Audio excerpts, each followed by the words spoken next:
Madonna do Carmen, aiutici tu.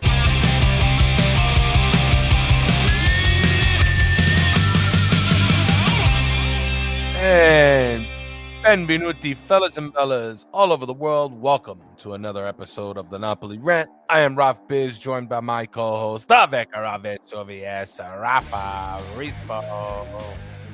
Ciao Raff Bizzarro, come stai oggi? Tutto posto, Rafa. Hello to you, and welcome to all of our listeners. Let's get this rant on the road, and it will be a road to redemption as Napoli defeat Verona at the Stadio Maradona 2-0 for what seemingly was a convincing win, but definitely leaves us at the top of the table for the time being. Rafa, we're going to have a great episode tonight. We'll talk about our win. We're going to have a beast of the match and the impending transfer news that we hear from our boy Kvara. Lots to talk about there. That'll be the main focus of today's rant. But for now, all the good news. 2-0, Rafa. Did you enjoy that win or what? Yeah, 2-0 with a lot of notable absentees, one being Kvara. Obviously, we'll talk about that later. Mm-hmm. But you know, it looks like we've been getting on getting along really well without Kvaratskhelia as of late, but this time we also didn't have Oliveira, who was out injured, and still with Buongiorno missing. So we had a back line of Spinazzola, Rachmani, Juan Jesus, and as always Di Lorenzo. But you know, of course, Neres getting the start on the left and Politano on the right with our boy Lukaku in the midfield three, as usual with Meta in the back. And it was road to redemption, like you said. We lost 3-0 to Verona, first match of the season. So this was sort of a must win without having been a must win. And it's good that we're getting our goals back. We're getting a lot of goals lately, and however they come. But what's very important is another clean sheet. This is 12 and 20 games, Ralph. Yeah, and I know this is comparable to a previous top season that we had, Ralph. Right. Well, it was last week we mentioned a lot of the great defensive seasons Napoli's had in the past, most notably the ones from the ADL era. We did touch on the Scudetto winning seasons of 87 and 90 as well. But there was one other season that stood out, which was the 1981-82 season, where Napoli actually finished fifth place outside of European spots, but ended up with 12 clean sheets on the season, but in a 30-game season. But I'm sorry, they ended up with 16 clean sheets in the season of a 30-game season. But at match 20, they were at 12 clean sheets. So this matches that season. That was a pretty decent stat to have, is 12 clean sheets in 20, and right. Again, like we said, having the 2 games that we've given up 3 goals, leaves us with only having given up 1 goal in what is that, in 6 games, right? Just about of the 20 that we've played, yeah, and that's a pretty impressive defensive performance. And here we are, still in first place. Atalanta dropped points, Juventus dropped points, Inter won, but we keep pace and we roll through Verona in a very comfortable and convincing fashion too, I would say. Sure. One can say that maybe we could have probably put this game to bed real early. I know Anguissa kind of punted a few sitters in the beginning, in the first half there, but nonetheless, the difference from last season, particularly in our defense, I mean, seems like that Conte really is this it factor. This X factor for our team, because I mean it's mostly the same guys, and in fact, one can even say some of our main pieces weren't there this time, yet we still are able to get these clean sheets. I mean, I know we always give Meret a hard time, but he's been playing pretty good ball lately. And yes, a goalie is only as good as his defense. Fair enough, but it seems like Conte identified and addressed the first problem to adjust, and he did that just fine. Does he now push forward and try to get those extra goals, Rafa? Do you think like he's just setting him like he's setting himself up to, give more for the second half of the season? Yeah, I once again we got to watch the second half of the season from Conte. It's great because we talked about Conte's second half of seasons last week as well. And CBS kind of I may have piggybacked. I think they're listening, man. They've got to be listening. Yeah. But even though nobody wants to admit it. Nobody wants to admit it, and I'm sure scared. they have their researchers and that's great. Yeah, definitely. But Conte, they mentioned it, and in that one season in particular that I had mentioned that Conte's Inter gave up like almost no goals in the second half of the season when they won the Scudetto. They went 16 wins, 2 draws, and a loss in that second half of the season to rally back from behind Milan. Now we're in a lead, so I don't think it's much. I mean, look, all his numbers are very similar. I mean, he never lost more than 3 games in the second half of a season, and in Serie A, it's never been more than 2. So we're looking pretty good when it and that's in a title winning season, by the way. Right. But yeah, man, I mean that back line, with no Buongiorno, no Oliveira, it's coming through again. I mean, listen, it's only Verona, and I say it's only Verona, but we lost the first game. Yeah, and well, practically and the they same have defense, right? Sure, and they have, and they have some. Verona have something about them that they play okay, they play well, but not good enough to leapfrog the standings. So, I mean, I would say it's good to win. I mean, it's good to win any game, but the real test will be Saturday against Atalanta. That'll be the real test. What is Atalanta, Juve, Roma? I think the next 3 games, if I'm not mistaken. It's definitely Atalanta, Juve.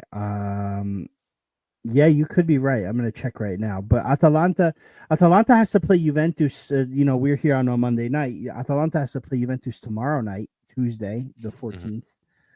And then we play Atalanta. And then I think we also play Juve after that too. Yeah. Yep. Juventus on January 25th, and then Roma on February 2nd. Yeah. It doesn't get easier because of this Udinese and then Lazio. So, it's big month coming up. Big 2 months actually, because then March is pretty stacked too. So this will be the time to prove ourselves here. Do you think that Napoli can essentially, make this a month of redemption? Yeah. Especially if we draw out a result against Atalanta.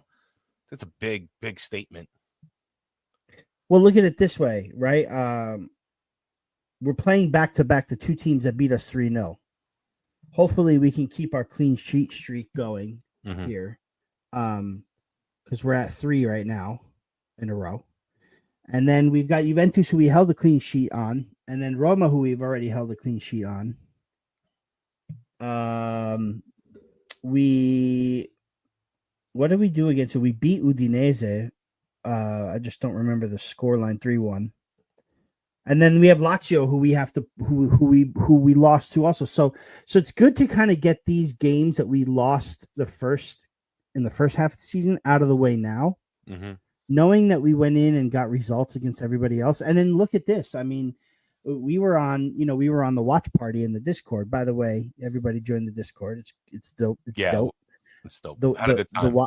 The watch party was fun. We stayed on a little longer, and I remember us talking about how Napoli against teams 7th and lower are unbeaten. So that's an important. That's pretty big. Yeah, it's a very important number. Huge. Huge. I'd like to know I'd like to see if, considering what we did with, Verona. We're actually undefeated. Excuse me. We're undefeated. We're undefeated. I said we're unbeaten, which may imply we may have tied a game or two. But our two ties were against Inter and Juventus. Mhm. So every team from 7th place on, we've beaten this season. Which is something that we should be doing, right? I mean, we which is spoke about what this, champions do. Yes. right? We spoke about this a month ago, and we spoke about how important it was for those results, more so than facing the bigs or the the teams are in the top 4, top 5, because as long as you can, even if you just pull out a draw against some of those teams, or you lose one, you win one, you kind of even up the score, so long as you're getting results against these smaller teams, could be the deciding factor of whether or not maybe we win a Scudetto. I mean, didn't we also talk about how, like, in the future, I'm sorry, rather in the past, Napoli lost against these teams. Yes. Napoli dropped points in these important moments, and we always kind of felt that, didn't we? When Napoli would lose, just like, damn it. This was right, especially when Atalanta draws, Inter draws. Like, you got to capitalize on those moments. In a lot of those cases too, Ralph, they were like Scudetto implications. You know what I mean? Oh, like, yeah, 100%.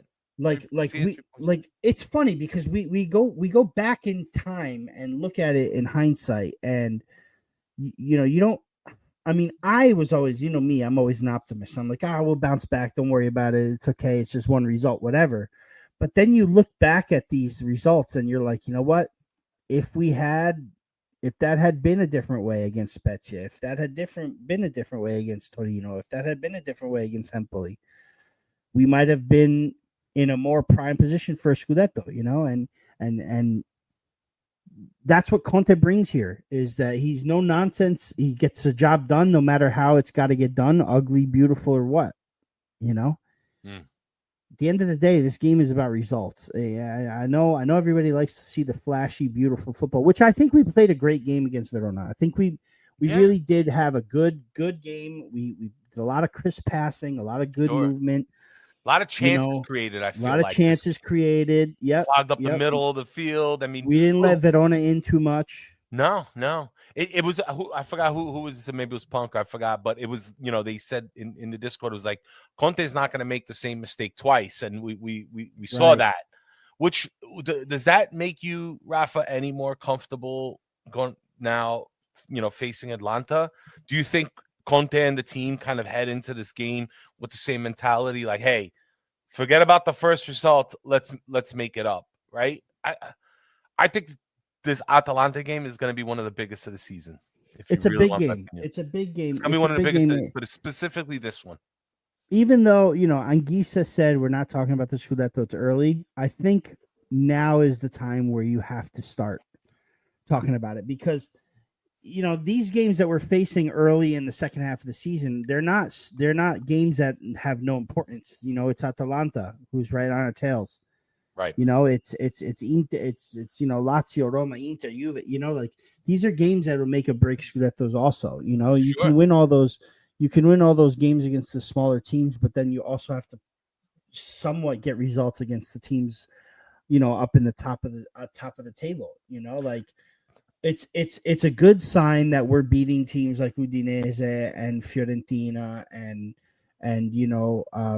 Verona, and then Atalanta can't beat Udinese this past weekend, and Juve can't beat Fiorentina 2 weekends ago. And Torino. You know what I mean? Like it's very telling how we're undefeated against all those teams, yet these teams in our wheelhouse up top are struggling against those teams at the bottom. Mm-hmm.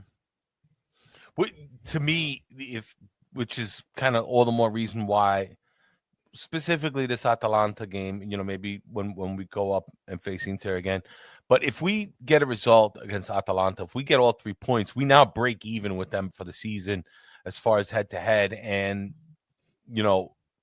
these now smaller games become that much more important now, don't they, Rafa? Sure. Yes, it does.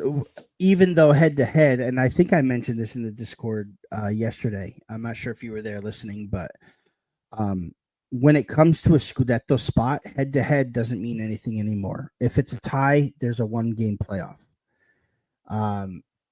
But yeah, I mean, it still is important when,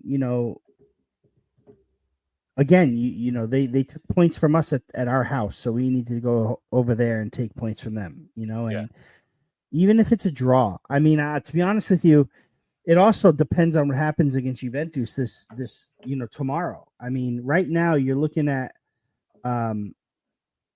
Napoli in first, behind Inter 4 points, and behind Atalanta. In front of Inter 4 points, and in front of Atalanta 5. But if Atalanta can't get a win against Juventus, then they really have to beat us. And they're not firing on all cylinders right now. Retegui does come back into the lineup for next week, but we'll see. He's coming off an injury, so we'll see. But they can't score a goal against Udinese. What makes you think they're going to score a goal against the defense that's now? Again, I know they scored 3 goals on us at our house, but I think since then we've had a really good defensive, makeup. Right. And I think most of our clean sheets have come, I believe, after that game. So most of our, I think even after our first game, right, then we started seeing an improvement in our defensive numbers, and then sure, we fall again with a little bit with Atalanta, and then we kind of pick it back up again defensively. So, if the trend is pointing anywhere, it could mean that, hey, maybe we can hold Atalanta at bay for this game. I'm kind of confident in it. Especially with the fact that Juan Jesus is starting these games, and we're still getting these kind of results. But I don't know, like against Atalanta though, I still think he's a bit of a risk. Well, of course, because you got talented guys like Lookman, De Ketelare, and Retegui's been hurt, but Zaniolo's been filling in, and he's been doing great too. So, but honestly, I don't know. We've got 5 clean sheets since our defeat to Atalanta, and that's almost half of the clean sheets we've got, and I really do think that defensively we're stout. Atalanta's Atalanta, so they could score a goal on us for sure, especially at home. Yeah. But I wouldn't put it past us being able to get at least a draw here. Yeah. And honestly, I think I'd be happy with it. Again, the reason being is the tie-break situation for a Scudetto doesn't come down to head-to-head anymore. If you're tied on points, you're playing a one-off. Mm-hmm. So it doesn't really matter. I think they determine the home game for whoever has a tie-break, maybe, but it doesn't team. But it doesn't really matter there because it'll be played at a neutral venue. But I mean, who's to say Atalanta's going to tie us on points anyway? Because again, they've got to play Juve midweek. They've got to play us. And their schedule isn't all that easy either coming up.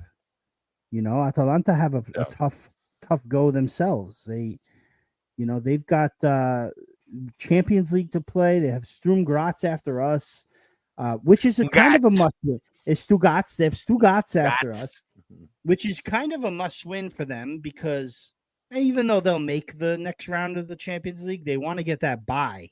They don't want to play. They don't want to play an extra Champions League round in February where they're already playing a Coppa Italia game away against Bologna. Right. And one of those 2 Champions League games left is Barcelona. And they're having there's that. I mean, so it's tough. Yeah.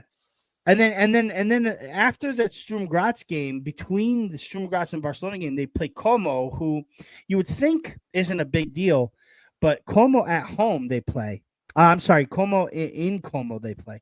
But in Bergamo, Atalanta lost to Como 3-2. So I'm just saying. Just saying. Hashtag just saying. It's a lot. It's a lot to deal with for Atalanta. And then they have a really bad March. I think I mentioned that here before. Juve, Inter, Fiorentina, Lazio, Bologna, and Milan all in a row. So rough. That's rough spring. It's rough. Rough spring for them. The Easter Bunny is definitely going to give them some eggs to crack there. That's for sure. And I don't think we can forget about Inter too. They still got 2 games in hand. Sure. Guys, let's not get too comfortable here. I mean, we're being optimistic as we always are here on the Napoli Rant, but Inter, we see you guys. We see you. I see you for sure. I mean, I'm sure Rafa does. Sure. And, Well, Inter's game in hand that they missed because of the Super Cup is against Bologna in Milano. It's Wednesday, and that's on Wednesday. Yeah. Oh. The game against Fiorentina that they have to make up, I'm not sure when is going to happen, but it's funny. Someone said it in the Discord. I forgot who. Maybe it was Antonio, but Fiorentina and Inter are going to end up playing their ritorno scheduled match before they end up playing that andata match. Wow. Because that comes up pretty soon too. But yeah, I mean, they do have games in hand too, and they're really deep. You know, that's the thing with Inter and Atalanta. They're deep teams that can get it done. So, you know, we'll have to just hope and pray that, you know, there's some sort of a fatigue going on at some point with all these games happening, and Napoli only concentrate on Serie A once a week. Well, there you have it, guys. But I think we need to get into our coveted beast of the match here, Rafa, and cover this player because this is an important decision, right? I mean, should we go right into it? Yes, I think we should go right into it. All right, then. So it's going to be the Napoli Verona beast of the match. We got some help a little. Well, I don't know if it was help in the sense that it didn't help us decide because there were so many nominees this week, Rafa, for Beast of the Match that we saw on that channel there. And, you know, we could have, I mean, I guess, you know, full disclosure, we didn't give it to the whole team this time, folks, like we did with Milan, even though some people called for that. But I feel like there was plenty of players that could have won this one. But I think ultimately, again, this is one of those maybe compounding efforts, Rafa, that, yeah, maybe it wasn't the best game, but combined games, you kind of win the beast here, right? Does it feel like that a little bit with this pick? Yeah, I think this pick was also partly like a realization that came to our there we go. You know, it was like one of those things where someone mentioned this individual. We were like, you know what? He's right. Why isn't it that we're not picking this guy as a beast? We're like overlooking him.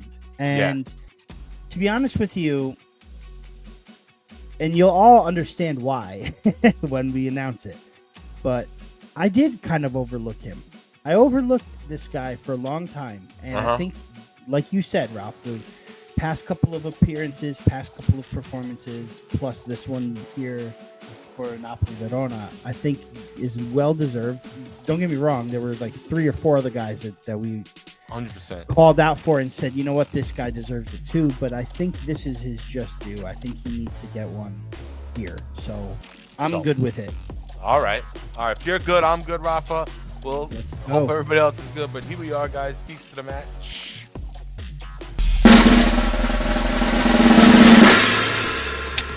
E per Napoli, la bestia della gara con il numero 11,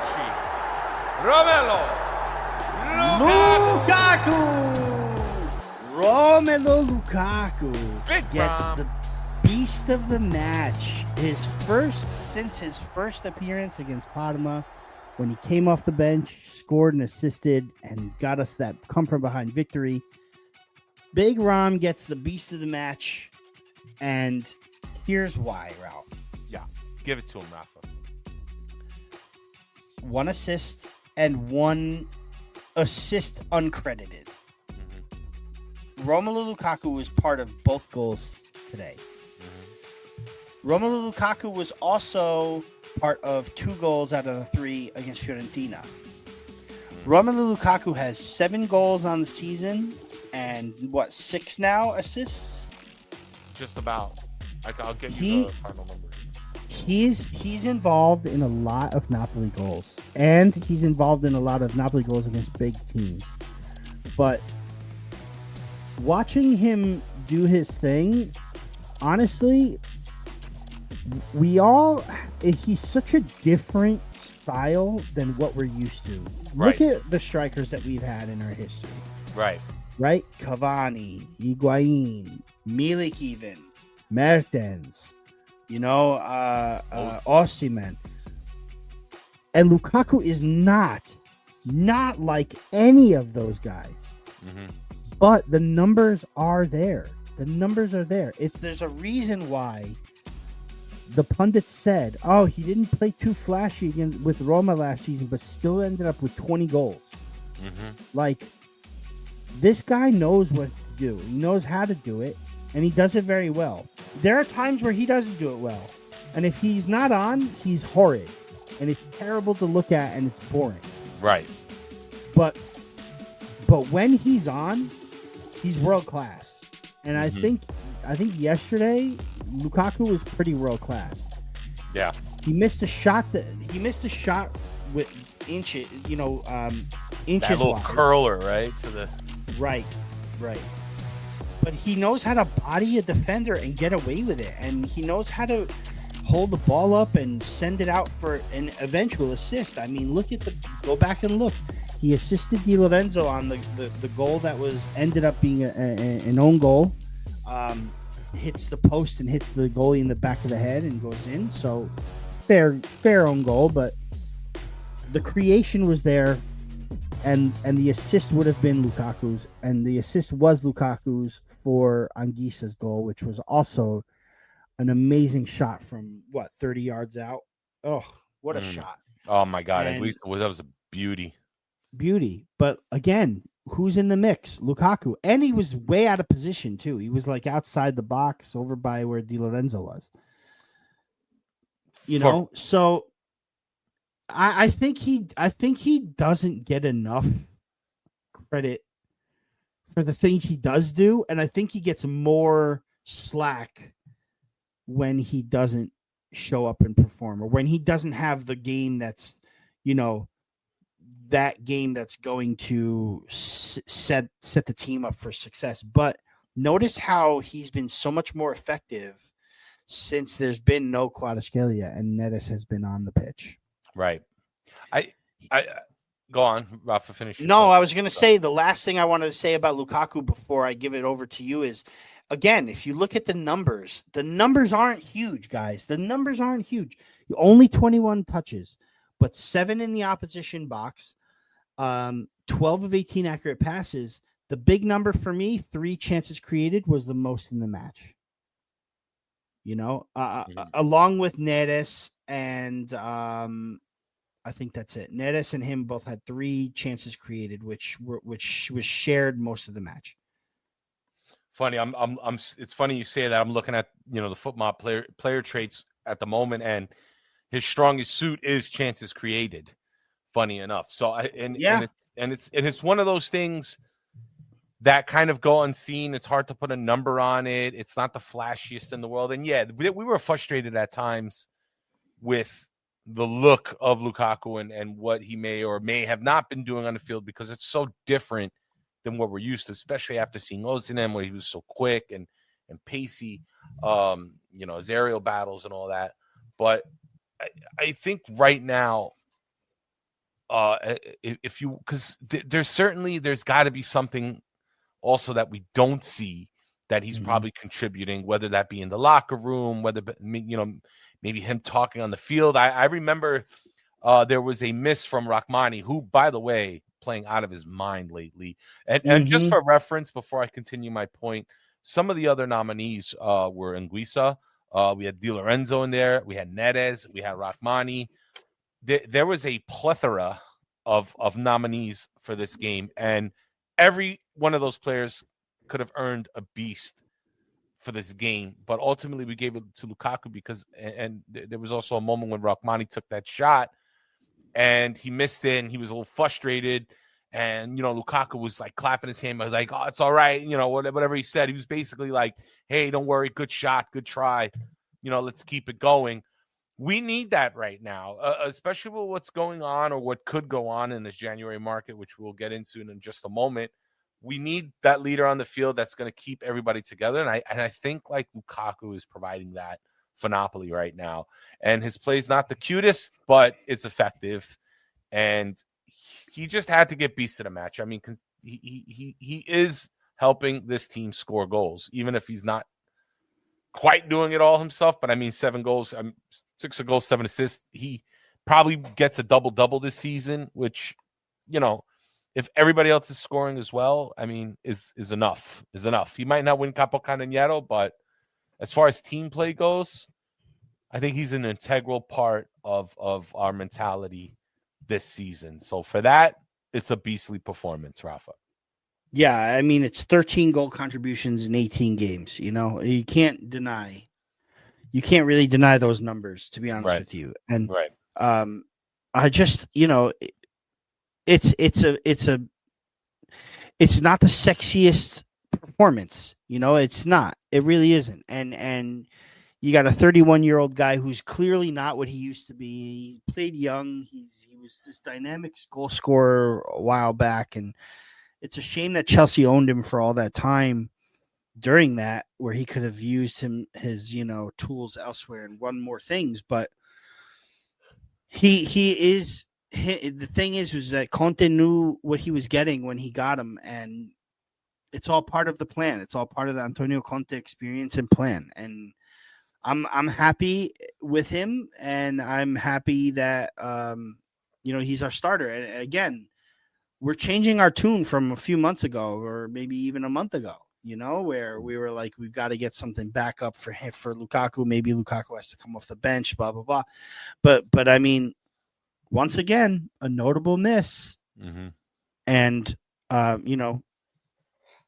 it's working in Lukaku's favor. Kvaratskhelia not being on the pitch is working in Lukaku's favor. Right. Can I bring up one other possible beast of the match nominee that I would have picked to possibly be a nominee? Okay. Potential nominee, maybe. All right. And Ralph Pizarro, close your ears, but Juan Jesus.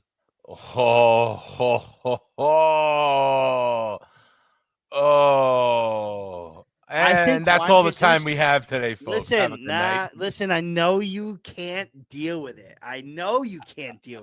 And a lot of people out there can't deal with it, probably cringing at the radio right now. Like, what are you talking about? I think Rafa Rispo, what are you talking about? You said Juan Jesus. What are you talking about, Juan Jesus? He's a bum. These guys don't know shit, but I'm not. These guys don't know shit about Napoli. Juan Jesus. I can do. Let me tell you something. Juan Jesus was the most accurate passer in the match with 112 passes, and had the most percentage passes of anybody over 45 minutes. He shared it with Rachmani, but he did. Him and Rachmani combined for 212 passes. I'm sorry, 222 passes. And they both had a 97% accurate pass rating. And I honestly, I know there are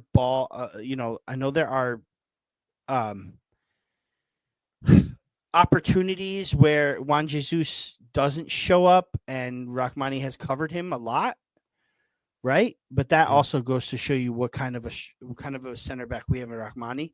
But this combination, I mean, it's a combination that's working right now. I mean, listen, they did it together all last season, didn't they, Ralph? I mean, they did it together all last season, but they didn't do well. But my thing is, when we won the Scudetto, whether it was Kim or Rachmani, because I believe they both had injuries. I do remember Kim being out for a little bit, where Juan Jesus had to cover for him, and it was him and Rachmani, and they gave up almost nothing.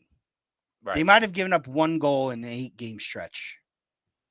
So they can do it. It's not like they can't. I think Juan Jesus is a guy who is serviceable and does his job when needed. And his job is to cover for the main center back, whether it's in a substitution or it's in a cover for me for a few games because I'm injured.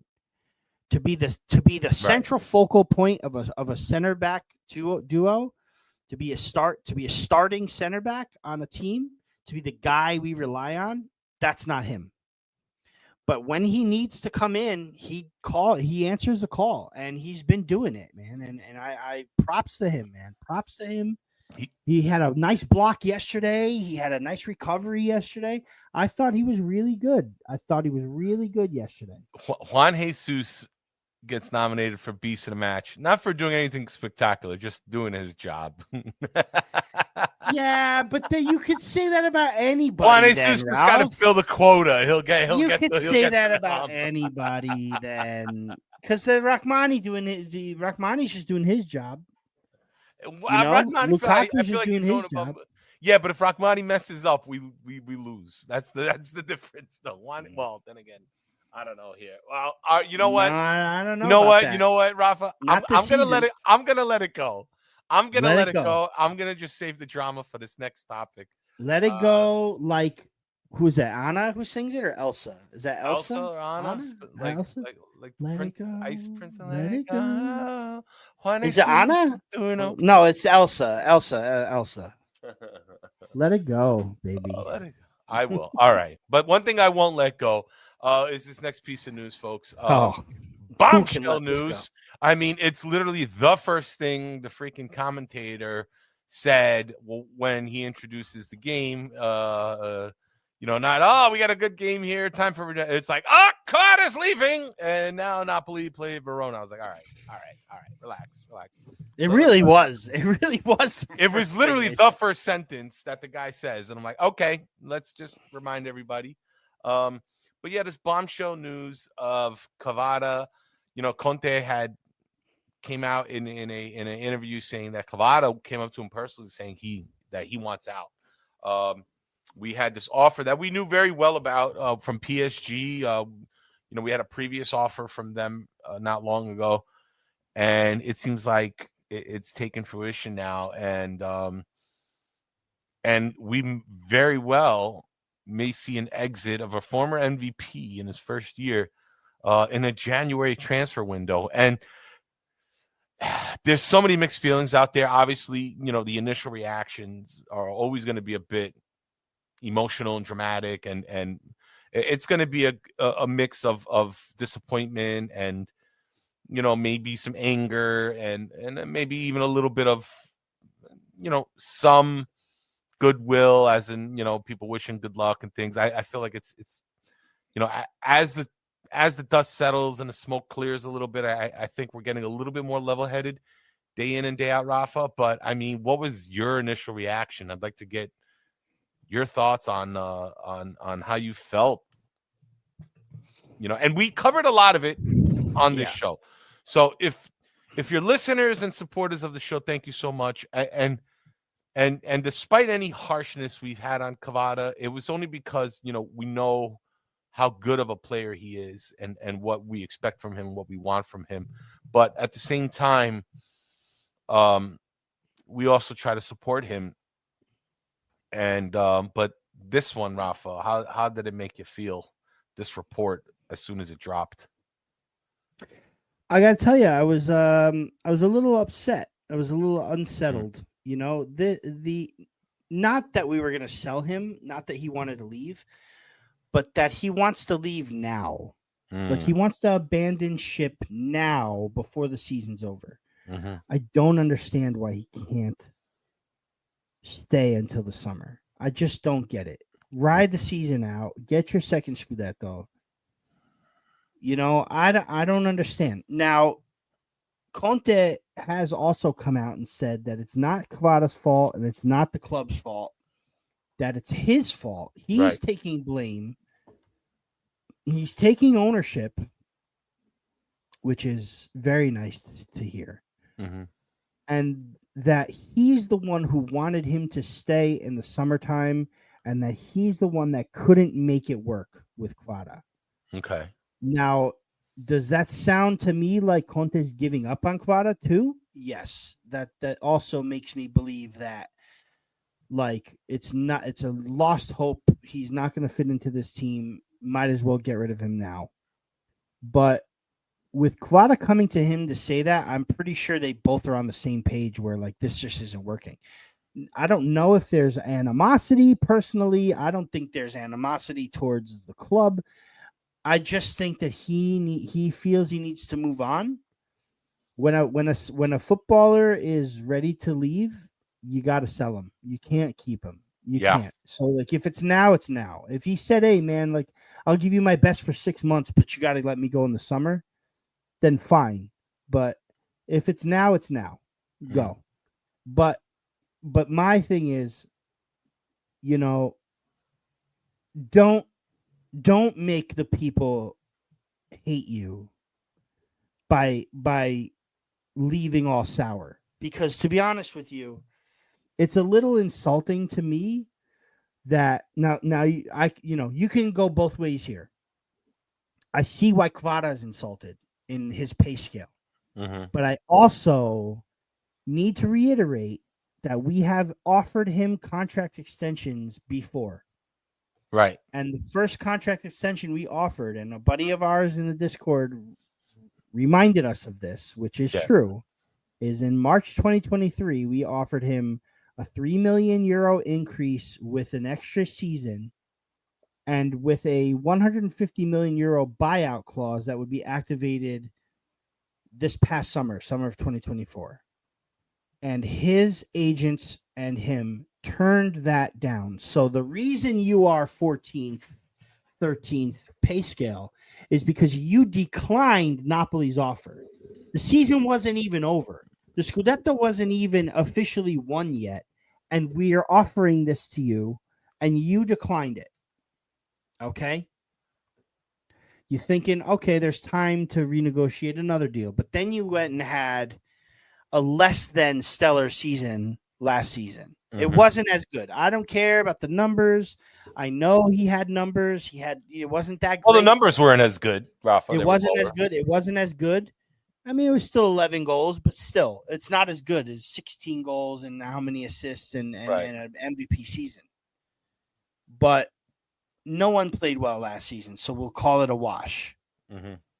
Plus, the Osimhen thing that happened in the beginning of this year really should have made us able to renew Kvaratskhelia contract, and we come out with another offer that he declines again. So now, as far as Kvaratskhelia and what he's done for the club and what he's given the club, he came in and replaced Insigne like it was nothing. We forgot all about Insigne when Kvara overnight. And we won the Scudetto. And I'll never forget the images of him scoring against Atalanta on 7 defenders, scoring the goal against Juventus, scoring the goals that he scored, doing the things that he did in the Champions League, and winning the Scudetto with us was beautiful. And I'll never forget it. And I'll always thank him for that. And I'll always be a fan of Kvaratskhelia because of that. You can't deny that he was an integral part of that Scudetto season. Sure. But he could have been in this season. I think that his mind was made up, and he was the only one not convinced by Conte at the end of the day. Even though Conte convinced him to stay, right? Right. I think it just didn't work out. I think there was always the back of his mind, oh, I'm going to get this bag. If I don't get this bag by the winter, I'm out. But he had a chance to. The problem is all these other bigger teams coming out with these big contracts. But who? Which other big team, though, Rafa? Well, PSG being the one, but Liverpool has come out with a lot of interest lately, and Barcelona was interested as well. There was no official offer made by those teams, unlike PSG. But now, yeah, because those other teams are probably sitting back waiting to see what more can this guy do. I don't think they're fully convinced after that first season, Rafa. I just I'm with you guys, especially the Georgians listening up right now, because there's already this divide between Georgians It's- and Tifosi, Napoli Tifosi. But you want to know why there's a divide is because the Georgians are being so overprotective of their golden boy, which is fine. Mhm. And there are Napoli fans out there that can't stand Kvara now because he wants to leave. And you have to understand that this is still a business. It's not like he had this pact with Napoli to stay forever. You know what I mean? He was always going to go. He was always going to go. Always. Sure. This was always going to be a stepping stone for him, which is fine too, because it brought us to Scudetto. At least it brought us to Scudetto. So in my opinion, I think people really need to take a step back. And I think it's mostly fans from North America, that are reacting like this, because a lot of Italian fans I see on social media, different social media outlets, are saying thank you to Kvara for what he's done. I think because they really understand that, hey, these two parties couldn't come to an agreement, and when that happens, you got to let him go. Right. You know what I mean? It's no one's fault, really. It's the agent. At the end of the day, it's all the agents. Did it with Osimhen, did it with Kvara. They messed up. They Mario Rui and Politano's agent, right? They're the same guy, right? That guy, Giuffredi, I think his name is. He's the worst of the worst. Mino Raiola was the worst of the worst, but this guy's like his Giuffredi was the worst. But like the agents trying to get their money, man. They're trying. Hey, no, go to PSG. They're gonna give you more money. Why? So I can get more money. Right. So I can get my bag. You know what I mean? Right. And I agree, because I don't find it flattering. I'm sorry. I don't find these big contract offers from PSG flattering. I don't think it says, like, and this is what I was trying to get to now. Guilty as charged. I had called for the pitchforks for the Napoli Tifosi, but I just wanted to make sure that, hey, we're going to give everybody the fair treatment. If you're going to be mad at Ossi, you're going to have to be mad at Kvara. And I would say, and I said it, hey, be careful who you start dubbing, the second coming of Maradona. Be careful who you give that title out to. I said it. Be careful who you're opening up. But he could have been. He could have been, Ralph, if he stuck with it. If he stuck with it, man. Because let's be honest. Let's be honest here, right? Until he re-signed, though, Rafa, I wasn't confident that he was until we secured. Because come on, man, that initial salary. And it's right. It's true. He's not making a lot. He is not. I know IFTV came out with a Twitter post about him being the 16th, on the list of paid, the 16th worst, if you want to call it, without kind of expressing that he didn't sign these other offers to basically increase the salary, but at the same time, until that contract was signed, I wasn't going to give him the benefit of that doubt. I just thought I'm not going to put my heart on my sleeve. I'm not going to do that again to myself. That's why I'm just like, hey, whatever you want, whatever makes you happy, go ahead. But it's such a different time. I think we're being a little bit harsh, but at the same time, I don't agree with how he's doing. I don't mind him leaving. Rafa, you asked me an episode or two ago, like, would you be mad if he went? I said, I want him to stay. I want him to extend. I want him to help win another Scudetto. Even if he does win the Scudetto, I want him to stay another year after that. And I wanted for him to make a little extra money. I want that. Let's make that very clear. But I also said, if he wants to go now, and let us reset. Because at the end of the day, it's sola la maglia. At the end of the day, we got to live with Napoli for the rest of our lives, because we're not changing teams. You can. Well, and those days are gone. Those days are gone. Where we have those bandieri again. Remember, like we've talked about this so many times. Like, sure, and it could happen again, but it's rare. It's just not. But it is very rare. It's very rare nowadays. You call a bandiera like a Hamsik or a Mertens, where they've played on other teams before they went to Napoli. Like Mertens was on PSG playing in Europe, dude. Like I think he won a title there too. Not PSG, sorry, PSV Eindhoven. You know what I mean? Mertens was on another team. Mertens scored a goal against us. So did Hamsik score a goal against us with Brescia.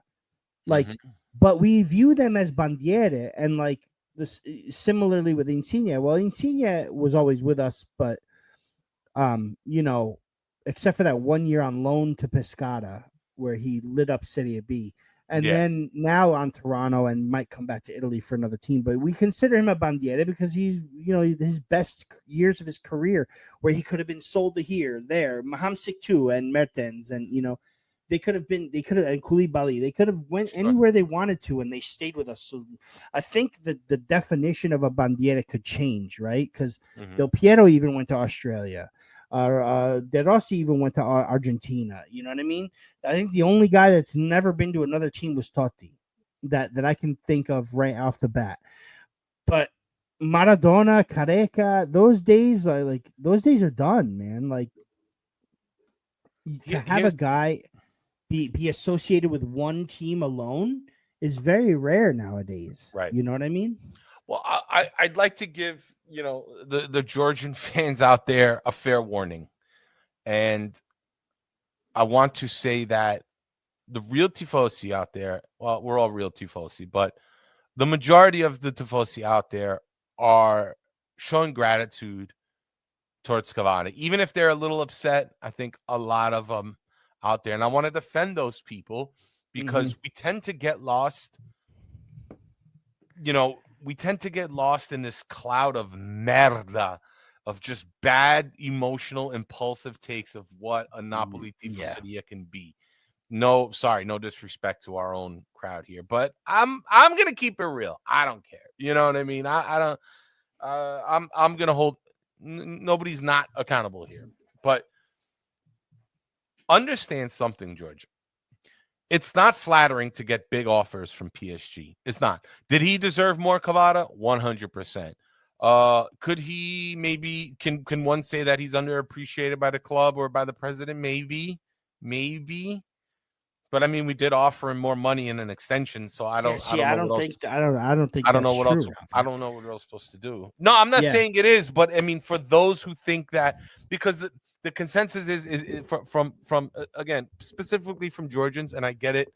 You know, this is a very important player for your country, and I don't want to take that away from you. I think he's great, and I'm happy for you guys. But you know, understand that it's, like I said before, it's just not flattering to get these offers from PSG. They are just notorious overpayers. Lots of their players, even look at Mbappe, he was getting offered the world. They practically offered this guy the Eiffel Tower, and he still didn't want to stay on that team. It's got to say something to their administration, their city. I don't know what it is, but and no diss to the, you know, Parisians out there or whatever. But this is a team who's notorious for overpaying. Now, Kvara has to go there and perform, understand, which I think he could, but he better perform is what I'm saying. Because the minute, if he drops in form, if he doesn't do what's expected of him, his value will drop. And people in the world, they don't really like what PSG do. They're not happy about how they conduct business. This is a team that spent billions trying to buy Champions League wins and still haven't been able to do it. And even their best players who got bags of money eventually, after a year or two, wanted to leave. All right. And those who try to go there and be showboats, aka, you know, Neymar, got their feet broken twice. Literally, they broke his foot because he was showboating a little too much. He got a little gassed up. Understand, if Kvara doesn't meet those expectations, he's pigeonholed in France, because nobody is going to come out and give him the same money. Look what happened to Cavani. Nobody wanted to touch that number he had for his salary when he wanted to leave, and he had a hard time finding another suitable team. I think he ended up in Manchester or whatever, but didn't do much. And now he's in Argentina. God bless. He's going to finish his career in South America. But be warned, Georgia, that Kvara risks also not being happy. Yeah, his bank account is going to be happy, but he might not be. And if he needs to get off that team, it might be difficult for him. Because think about it. What's more valuable? You going to win a trophy in France, maybe win their league, maybe he'll do it if he goes in January. Maybe they'll win Champions League. Maybe they haven't done anything so far. I'm not sure with the addition of him if they're gonna get it this season as well. Maybe. But I think him staying for the rest of the year with Napoli and possibly getting their fourth Scudetto, I mean, it's without a doubt so much more praise will go to Kvara for that fourth Scudetto, probably more so than anybody else on the team.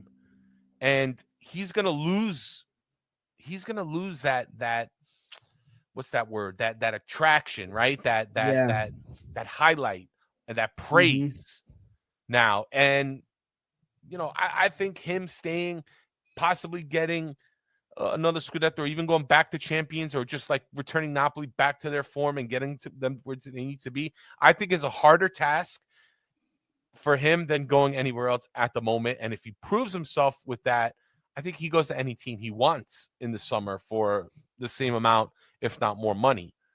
So listen, guys, the grass ain't always greener, but I do wish you the best of luck. I'm just saying, be careful going to that team, because it's not always as good as it seems, no matter what. That's why they got to overpay people to come there. They'll never forget that. I like the take from you, Ralph. I like that. I want people to understand that Napoli did offer the money. I mean, right now, I don't know about of all time. I was just trying to look that up. But I don't remember any other Georgians getting offered 6 million euro to stay at a top club in Europe. I looked up, I tried to look up valuations of Georgian players, and I didn't find much, but I would imagine the Milan defender Kakakaladze, who ended up going on to become mayor of Tbilisi, I think he got paid a good amount of money, but they come few and far between, and everybody knows this is one of Georgia's best players of all time right now, and Napoli were trying to work with him, and I think, listen, the blame goes everywhere. Conte is taking responsibility. Napoli should hold some sort of responsibility, maybe, but also Kvara and his agents should. And I think that, it's a shame that it didn't come together, but we have to move forward, right? I mean, we have to move on. It's time to move on. And it shows on the pitch that we've moved on. I mean, look, there's more important things right now going on than Kvara's contract. Poor Piccolo Daniele, who passed away, and his family, and what they're going through. And the team is very, very centered around that story this season. Anguissa inscribing on his wristband, Sarai sempre con te. And celebrating with his mother, father, brother on the field. It was just that was class act by the team there. That was very, very touching to see. Anguissa moved to tears during his post match. And it's nice to go out to win one for Daniele. There's a lot of more storylines than just Kvara here. So I hope we can get this sale done. If he's gonna go. If he's using it as leverage to get another contract, that's fine. If he comes back and plays, that's fine too. It can only help us, not hurt us. But I think that we have something good in Neres, Politano, and Lukaku right now. And I think we can only move forward from here, no matter what happens. Well, that said, but avanti così, no matter what, it's about the name in the front, isn't it, Napoli? But let's not be so harsh on the guy. Just thank him.